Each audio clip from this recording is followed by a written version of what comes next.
last time, we begin a scenario where, well, Goku Black arrived early. It's in the title. Thankfully, he was also stopped pretty early too, but he's still alive. With his plans falling apart, what is he going to do now? We'll be seeing all that and more in this part 2 of What If Goku Black Arrived Early. Beerus feels like he's forgetting something, like he had some sort of dream, but he can't really remember what it was. Now, his alarm clock woke him up at this time because the Oracle Fish said he should wake up around now. Apparently there was some major god-level threat that's about to arrive, and Oracle Fish wanted him to be prepared. But Oracle Fish also did mention that there would be another sort of rival too, one that's actually on Beerus' side. That god-level threat, that's more of an enemy if anything. But apparently there's an actual rival out there somewhere. And Beerus feels like his dream, that relates to whatever Oracle Fish told him. He's trying to remember what it was, but he can't really remember at the moment. Plus, he wonders what's going on with that godly enemy. Whis tells him, and it seems the godly enemy arrived a little bit earlier than Beerus realized. Or maybe he wasn't earlier. Maybe Oracle Fish told him to wake up now because of how strong he would grow. He hears from Whis what happened with Zamasu, and how Gowasu and Rumshi are dead. Of course, bringing Gowasu back shouldn't be too big of a deal because they just have to get a set of Dragon Balls somewhere. Not them specifically, but they're sure that people in Universe 10 are working on it. That's not really their problem at the moment. Whis gives Beerus a rundown on what happened, and from what Beerus can tell, that enemy seems pretty weak, at least at the moment. He did escape, and he's alive somewhere. What Oracle Fish said is probably going to come true soon. He's no threat to Beerus at the moment, but soon enough he will be. Plus, there is the fact that he's going after Kai, so that could be part of it, because even though he's no threat to Beerus right now, he's definitely a threat to Shin. But it's so strange that Oracle Fish told him to wake up now. If he really was concerned about Shin's safety, Beerus would have woken up before Goku Black arrived. Maybe it was fated to go this way. Maybe he was actually supposed to survive here, and he will become a threat directly to Beerus rather than to Shin. But that's not too important to Beerus at the moment because clearly it's not happening right now. What's more important is the fact that he wants to find that rival he was told about.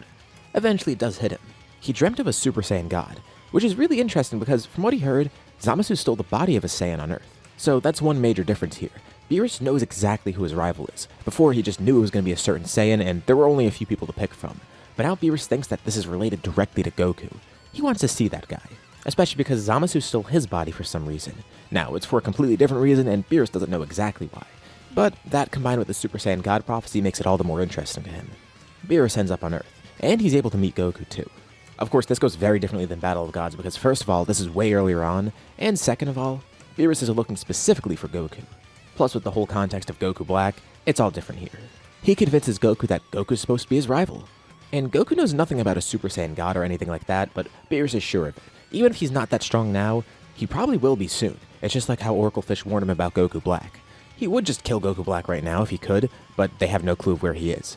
Well, they know he's in the future timeline, but they're not going to go on a wild goose chase for him because it'll be hard to find him there too. They don't even ask Shenron about the Super Saiyan God. It's actually Whis who suggests something. He thinks that maybe just training on Beerus' planet, that could be enough to awaken this form, if it is a form. Presumably it is, because Beerus is really convinced that it's Goku that's the Super Saiyan God. So it must be some sort of form or power that he's going to train for. And it's not like they could do the ritual anyways because they're short of Saiyan. Beerus isn't really too fond of taking someone to his planet as a student of Whis, but reluctantly he goes for it because he knows this is the only way he's going to get a rival. And again, this seems like some sort of fate that he has to follow. He believes what the fish said, and apparently what the fish thinks is going to happen will be really bad. It's the whole reason he woke up so early. Or at least part of it because the other part is the Super Saiyan God. As for Goku, of course he's going to accept. Now, he has no clue who Beerus and Whis are, but once Vegeta's around, and is terrified of Beerus, he learns more of who Beerus actually is. A god directly connected to the Supreme Kai, and also far stronger than the Supreme Kai. Actually, the strongest thing in the universe. Well, besides Whis. Of course Goku's going to train under him. And not just because of all that, but because he knows he needs to grow stronger if he wants to fight that guy again. By now they've started calling him Goku Black. Because when he showed up, he actually switched his clothes into the black ones that they saw. Beerus thinks it's a pretty uncreative name, but hey, it's easy to distinguish. Point being, Goku's concerned about Goku Black. Besides, he is the Goku after all. He needs to be able to fight off that imposter. He would accept regardless because of the prospect of growing stronger, but this is an extra reason for him to go there. So, it's decided. Goku's gonna go to Beerus' planet. But Vegeta butts in too. He's going along as well. Now, Beerus does know of Vegeta, but he doesn't know if he's supposed to be the Super Saiyan God. And now that he thinks about it, him thinking Goku's the Super Saiyan God is just a hunch. Now, it's a very reasonable hunch, but this also gets Beerus thinking a little bit more. First of all, Goku having a training partner that's around his level, that really could help him, especially as a motivator too. With Vegeta being the Prince of the Saiyans and all, it's not like he's any sort of slouch in terms of power. But on top of that, if the Super Saiyan God actually is a form that Goku needs to unlock, well, that would mean Vegeta might be able to unlock it as well. Imagine that, 2 Super Saiyan gods. You know what? He kinda likes the prospect of that. Vegeta's a bit terrified about this, but at the same time, he realizes that this is the only way he's going to ascend its current limits.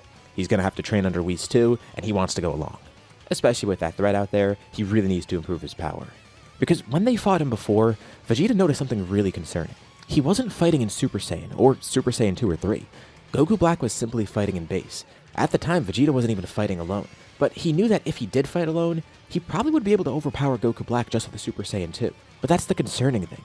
Goku Black wasn't even using any of his forms. Could he be even stronger than they realized? Vegeta thinks that because he stole Goku's body, he doesn't actually know how to use all that power. But the fact that he was strong enough to contend with Super Saiyan 2 Vegeta, just in base alone, that's still really concerning because how strong will he be when he actually gets access to Super Saiyan or any of the other Super Saiyan forms? This opponent's unlike anything they've ever faced before. That was their one shot to kill him, and they should have taken it. They were concerned about Goku's body, and they didn't realize that he could just escape on a whim. But now they lost that opportunity, and Vegeta doesn't want to lose it again. He feels responsible for it too, especially because now he's probably terrorizing Trunks' timeline. Goku and Vegeta go to Beerus' planet, but what actually is happening in Trunks' timeline?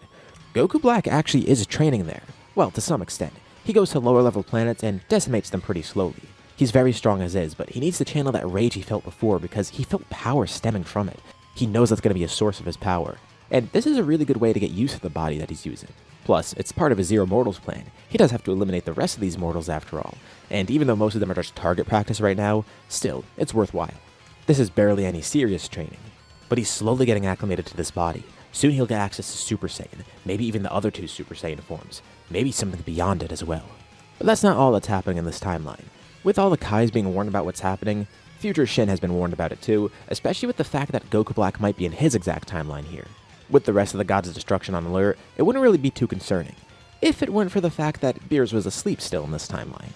Remember, this is still happening earlier than everything else, so that includes this timeline as well. Shin and Kibito haven't gotten help from Trunks yet, and they're not preparing for Buu just yet either. But with all of this, Shin decides to actually seek out Trunks, knowing of this threat and realizing that Trunks is the strongest mortal out there that can get help from him. Shin thinks that if he's able to train Trunks up, he'll be strong enough to fight off Goku Black, and eventually Majin Buu if he shows up again. Of course, Trunks accepts this too, going along to the Sacred World of Kais and starting to train there. They're pretty amazed with his strength, just in Super Saiyan alone because he doesn't even have Super Saiyan 2 yet. But Trunks does know of Super Saiyan 2 after seeing Gohan use it against Cell. So that's what he's training to get right now.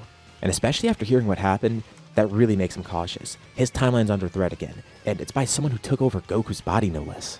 And knowing how strong Goku is, he's worried that he won't be able to win here. At least, if he doesn't train, he needs to grow a lot stronger. Also, he wonders what happened in the past timeline since then as well. Because some other guy stealing Goku's body, that means Goku's alive in that timeline somewhere. He came back to life? Trunks has a lot of questions, but future Shin doesn't really have the answers. They just know of Goku Black. Some time passes and Trunks ends up back on Earth. And this is when Goku Black actually shows up. Shin and Kibito are with him too. Goku Black thinks that now he's grown strong enough to actually do this. And he's glad to see Trunks here because that's his exact target in the future. He might not be able to fight everyone in the past timeline, but here, he'll be more than enough to defeat Trunks.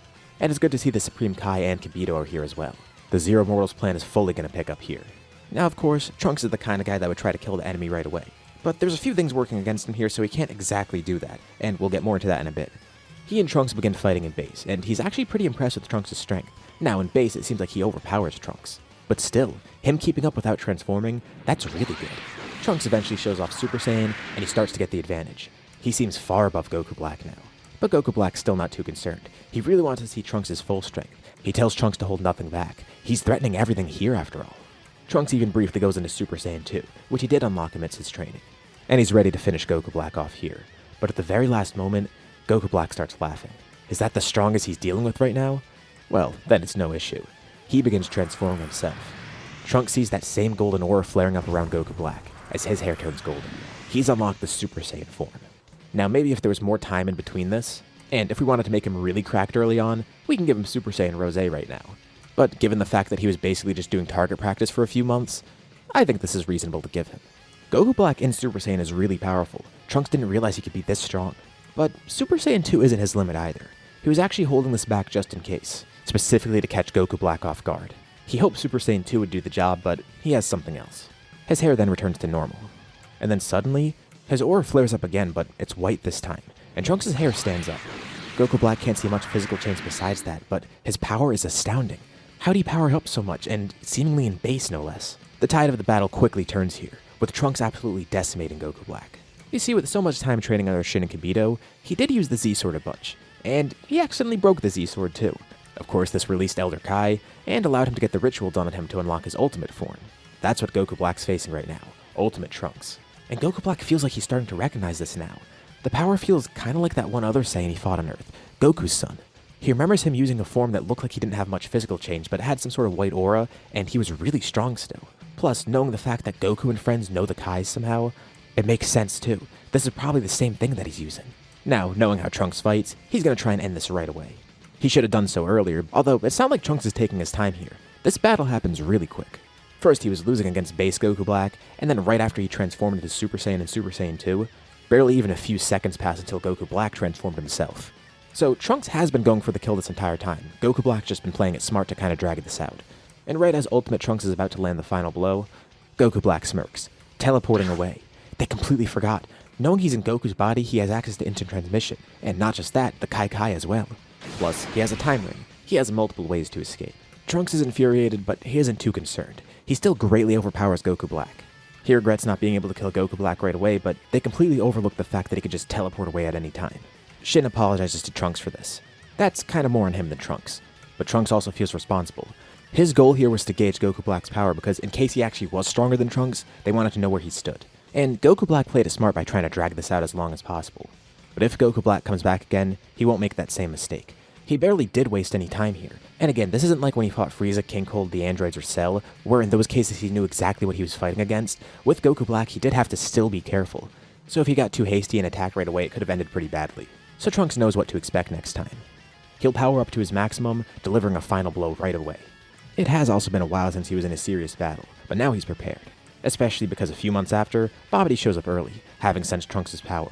Although he and Dabura are killed instantly by Trunks. They're not even threats to him at this point. He's still ashamed of letting Goku Black go, and he wants to grow as strong as possible so next time he assures victory. And Shin thinks Trunks shouldn't dwell on it too much. It's good to use that going forward so we could do it differently next time, but also at the same time, it's not like Trunks could have done much there anyways. Shin does remind him how much was stacked against him, the fact that they needed to gauge Goku Black's power, the fact that it was risky in the first place, and the fact that Goku Black had multiple routes of escape. But still, Trunks thinks about it, and this does push him forward too. He needs to get as strong as possible this time. He's not going to rely on the past to help him, he's going to do this himself. And much like past Beerus, future Beerus sets his alarm clock to wake up around this time too, having a similar premonition, although this time he's only concerned about a rival. For some reason, the Oracle Fish only told him about a rival, and not some sort of threat coming towards him. Very strange. Why is that? Not that Beerus knows about this anyways, this is me saying it. But future Beerus is intrigued about Trunks once he hears about him. Plus, being the only Saiyan around, that has to be his Super Saiyan God rival. Around the same time Beerus wakes up in the future, taking an interest in Trunks, there's also someone else out there taking an interest in Goku Black. But we'll have to save that for the next part. This is where we'll leave off for now. What do you guys think about this part, and what's going to happen next? Leave your thoughts in the comments below. I'd love to see what you think. As usual, be sure to drop a like and subscribe if you haven't already. It really does help out the channel, and it shows me you want to see more videos like this. Anyways, thank you all for watching, and I'll see you all in my next video.